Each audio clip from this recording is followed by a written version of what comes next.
বিশ্বনবী মুহাম্মদুর রাসূলুল্লাহ সাল্লাল্লাহু তাআলা আলাইহি ওয়াসাল্লাম ফরমায় কিয়ামতের মাটি কান বড় কঠিন তাপ করে ভাই হে মাই আপনার আমার এত কষ্ট করি জমির মধ্যে লালন পালন করলা যে বাবা আপনার আমার এত মেহনত পরিশ্রম করে মানুষ বানাই না ও কিয়ামতের মাঠে বাবা আমার আপন হইতো না মা আমার আপন হইতা নাই ভাই আপন হইতো না কইনা আপন হইতা নাই একমাত্র দুই জাহানের নবী মুহাম্মদুর রাসূলুল্লাহ সাল্লাল্লাহু তাআলা আলাইহি ওয়াসাল্লাম উম্মতুল লাগি খাদ্য আল্লাহ আবার উম্মতের যতক্ষণ পর্যন্ত আপনি মাফ করিয়া দিছেন না অত সময় আমি নবী খান্দাবাদ দিতাম না সুবহানাল্লাহ বিয়ে তোমায় আমরা লাগি ভাই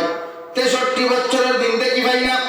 23 বছর দিন দেখি মধ্যে জীবনে কোনোদিন আমি ঘুমান নাই আর আমি খান নাই এক জুব্বা দিয়ে সারা দিন থেকে জুমার নামাজ পড়াইলা